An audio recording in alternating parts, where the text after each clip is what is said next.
Baik, Om Swastiastu, Assalamualaikum warahmatullahi wabarakatuh. Shalom, nama budaya, salam sejahtera untuk kita semua. Kami dari kelompok C3 akan memaparkan materi mengenai manajemen peternakan domba Garut dengan dosen pengampu Dr. Hewan Cokorda Sari Nindya MP, dengan anggota kelompok Dona Rismaria Simarmata dengan NIM akhir 090, Tivano Pratista dengan NIM akhir 091, Hairunisa Zahra dengan NIM akhir 092, Dev Almendo dengan NIM akhir 093, Ngakan Nyoman dengan NIM akhir 094, Igusti Ayu Okadiva Santini dengan NIM akhir 095, Piani Eklesia Pangaribuan dengan NIM akhir 096, dan saya sendiri Olivia Oki Ardana dengan NIM akhir 098, mata kuliah Ilmu Peternakan Fakultas Kedokteran Hewan Universitas Udayana. Untuk slide selanjutnya akan dipaparkan oleh Rama. Kepada Rama dipersilahkan. Ya, next slide. Domba Garut. Seperti namanya, domba ini berasal dari daerah Limbangan yang berada di Kabupaten Garut. Domba Garut ini biasa disebut juga dengan domba priangan. Dalam bahasa Latin, domba Garut disebut Ovis Aries. Domba yang memiliki tanduk melingkar ini merupakan hasil persilangan segitiga antara domba asli Indonesia, domba merino dari Asia kecil, dan domba ekor gemuk dari Afrika. Domba ini memiliki fisik yang besar dan kuat, sehingga melahirkan sebuah kesenian atraksi laga domba yang berkembang di daerah Bayongbong, Garut. Semakin kuat seekor domba, semakin mahal pula harganya, dan umumnya dijadikan sebagai standar atau ukuran status sosial seseorang. Susu dan daging domba Garut juga dapat dimanfaatkan. Dan diketahui susu dan daging domba Garut memiliki nilai gizi yang tinggi dibandingkan kambing. Selain itu, kulit domba Garut juga dapat dimanfaatkan untuk bahan industri tekstil. Untuk selanjutnya akan dilanjutkan oleh teman saya. Baik, selanjutnya yaitu asal-usul domba Garut. Nah, domba Garut sendiri pada awalnya itu berasal dari domba merino dan kapstat yang masuk ke wilayah Priangan yang dibawa oleh pengusaha teh bernama KF Hall, yang menernakkan domba itu pertama kali pada tahun 1864. Nah, tak berselang lama, domba impor itu pun menyebar di kalangan penghobi domba. Antara lain Bupati Garut yang bernama Surya Kartalegawa pada tahun 1915 sampai dengan 1929.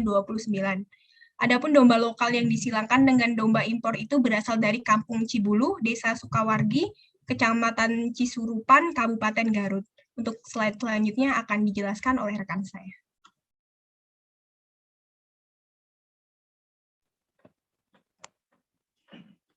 Baik, selanjutnya ada ciri-ciri domba Garut. Yang pertama, daun telinganya itu relatif kecil dan kokoh, dan bentuk telinganya itu rumpung hingga ngedaun hiris dengan ukuran 4-8 cm. Kemudian berbulu lebih panjang dengan warna bulu beragam seperti putih, hitam, coklat, atau warna campuran. Bentuk kepalanya itu pendek, dahinya sedikit lebar, dan cembung. Kemudian ekornya berbentuk segitiga terbalik dengan timbunan lemak pada pangkal ekor dan mengecil pada bagian bawah. Selanjutnya, domba Garut itu berbadan besar, lebar, serta kuat. Berat badan domba jantan dapat hidup 60-80 kg, sedangkan berat domba betinanya 30-40 kg. Domba betina tidak bertanduk walaupun ukurannya kecil, sedangkan domba jantan bertanduk besar, kokoh, kuat, dan melingkar. Domba Garut ini memiliki sifat yang temperamental. Untuk slide selanjutnya akan dijelaskan oleh rekan saya.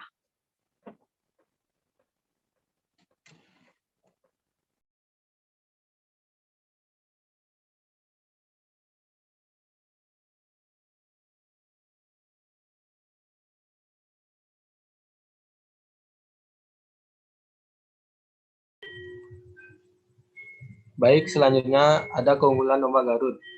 Yang pertama, ada postur tubuh yang besar dan tegap. Bobot domba khas Garut ini yang berjantan adalah 60 kg sampai 80 kg.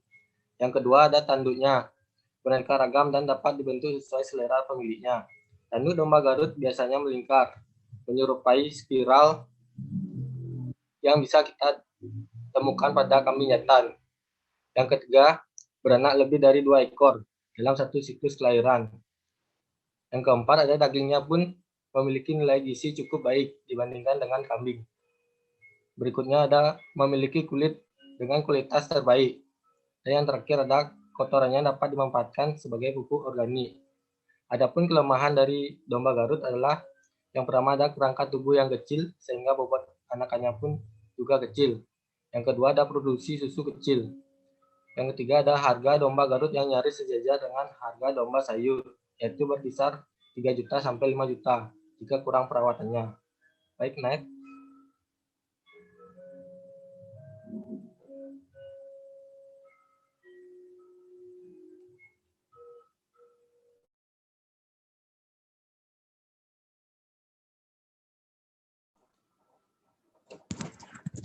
Selanjutnya ada manajemen reproduksi. Hal yang perlu diperhatikan oleh para peternak dalam proses reproduksi adalah pengaturan perkawinan terencana dan tepat waktu. Hal yang perlu diperhatikan adalah dewasa kelamin, yaitu ketika domba memasuki masa birahi yang pertama kali dan siap melaksanakan proses reproduksi. Umur yang cocok pada domba Garut untuk diternakkan adalah 6-8 bulan, baik jantan maupun betina. Dewasa tubuh, yaitu masa domba jantan dan betina siap untuk dikawinkan. Masa ini dicapai pada umur 10-12 bulan pada betina dan 12 bulan pada jantan. Perkawinan akan berhasil bila domba betina dalam keadaan birahi. Tanda-tanda birahi itu gelisah, mengembik-embik, nafsu makan berkurang, alat kelamin mengeluarkan lendir, sedikit bengkak dan kemerahan. Betina akan mendekati penjantan dan menaikinya. Waktu untuk mengawinkan adalah ketika terlihat tanda birahi pada pagi hari, maka waktu yang tepat untuk mengawinkan adalah pada siang sampai dengan sore hari atau sekitar 6-10 jam setelah tanda birahi muncul. Siklus birahi terjadi antara 17-21 hari. Bila domba betina sudah dikawinkan dan terlihat tanda-tanda birahi muncul setelah 17 hari, maka domba tersebut harus dikawinkan lagi. Dan tidak boleh mengawinkan domba dengan domba lain yang memiliki hubungan darah.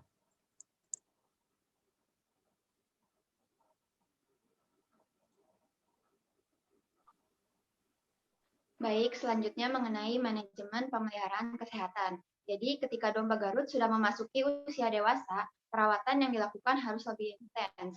Bisa dimulai dengan hal yang paling sederhana, yaitu seperti membersihkan kandang, kemudian memandikan domba minimal 1 minggu sekali dengan sabun khusus, gunakan juga sikat atau serai wangi untuk membersihkan kotoran-kotoran yang menempel pada bulu domba Garut, dan keringkan domba di bawah terik matahari. Selain itu, perlu juga untuk mencukur bulu, membersihkan kuku, dan memotong kuku domba. Untuk cara mencukur, dibutuhkan keahlian khusus agar tidak menyebabkan luka goresan pada tubuh domba. Dan untuk cara memotong kukunya tidak jauh berbeda dengan cara memotong kuku pada manusia. Mencukur bulu dan memotong kuku bisa dilakukan 6 bulan sekali. Kemudian, apabila di antara banyaknya domba Garut yang dibudidayakan ada yang terserang penyakit, segera pisahkan domba tersebut agar tidak menularkan domba lainnya. Next slide.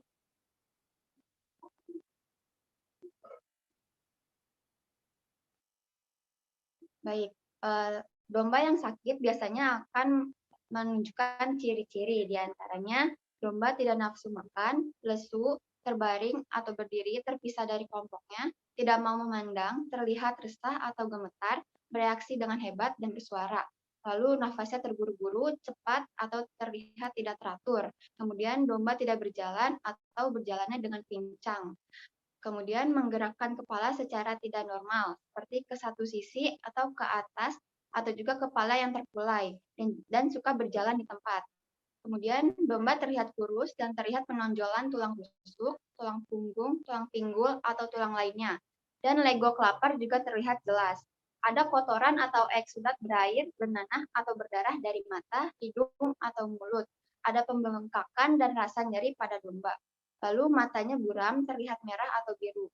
Kemudian ada pengumpulan cairan di bawah kulit rahang bawah akibat kekurangan protein atau cacing parasit. Juga kemudian ada luka atau borok di mulut. Kemudian selaput lendir yang pucat menunjukkan anemik, kemudian merah menunjukkan demam, ungu merah menunjukkan keracunan, ataupun selaput lendir yang kuning menunjukkan penyakit kuning atau hepatitis. Kemudian pada kulit ada bagian luka, gundul, iritasi, atau ada parasit. Kemudian bulunya kusam atau kotor, di mana kotorannya dapat berasal dari luka, vagina, atau diare. Juga kekurangan cairan yang ditandai pada kulit yang tidak lemas atau tidak elastis. Bila dicubit, kulit terangkat dan tidak kembali dengan segera. Next slide.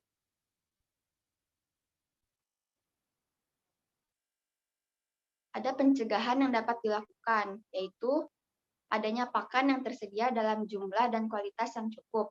Air minum yang bersih harus selalu tersedia setiap saat.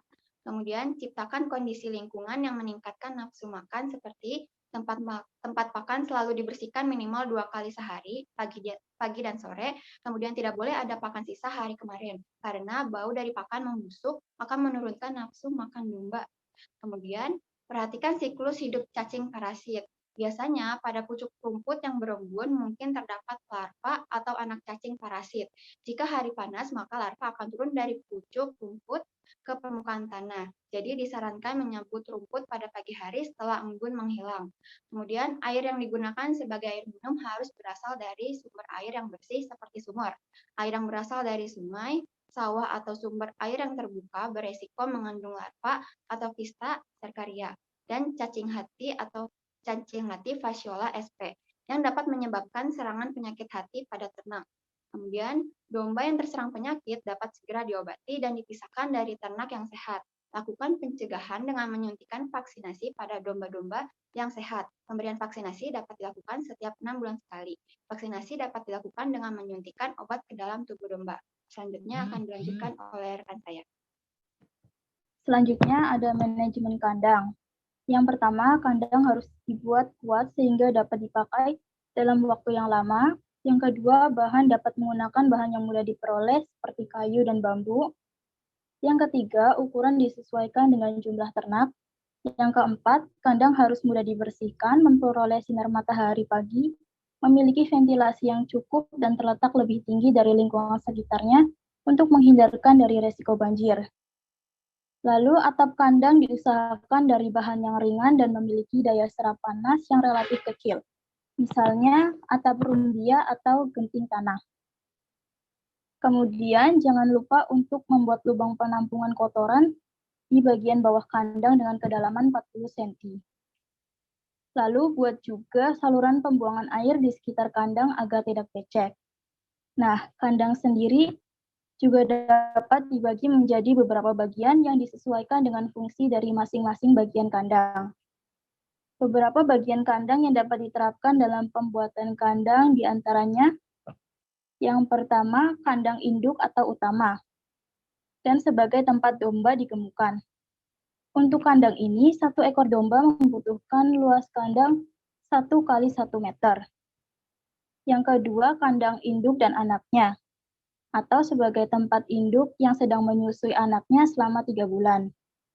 Untuk kandang ini, satu ekor induk domba memerlukan luas 1,5 kali 1 meter dan anak domba memerlukan luas 0,75 kali 1 meter. Yang ketiga, kandang pejantan, atau tempat domba jantan yang akan digunakan sebagai pemacak yang berukuran seluas 2 kali 1,5 meter per pemacaknya.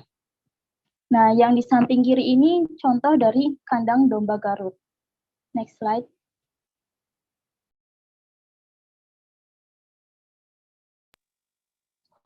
Baik, selanjutnya ada manajemen pakan. Proses manajemen pakan pada domba Garut sendiri memiliki 3 tahapan. Yang pertama ada penyiapan pakanan. Di sini melaksanakan kegiatan pembelian dan penerimaan mulai dari penentuan kualifikasi pakan yang meliputi jumlah, waktu, dan komposisi nutrisi, pembelian pakan, penerimaan, dan penyimpanan, sampai dengan pengecekan kualitas fisik pakan untuk memastikan tersedianya pakan untuk domba pada seluruh bagian produksi cukup memenuhi kualifikasi yang baik dan aman. Yang kedua, ada pemberian pakan. Itu melaksanakan kegiatan pembuatan feed tiket distribusi pemberian pakan meliputi jenis, jumlah, peruntukannya, dan waktu pemberiannya. Pemberian pakan dengan metode pengembalaan atau gazing hanya dilakukan untuk kelompok domba darah dan induk proses kawin jika cuaca memungkinkan atau tidak hujan atau rumput basah.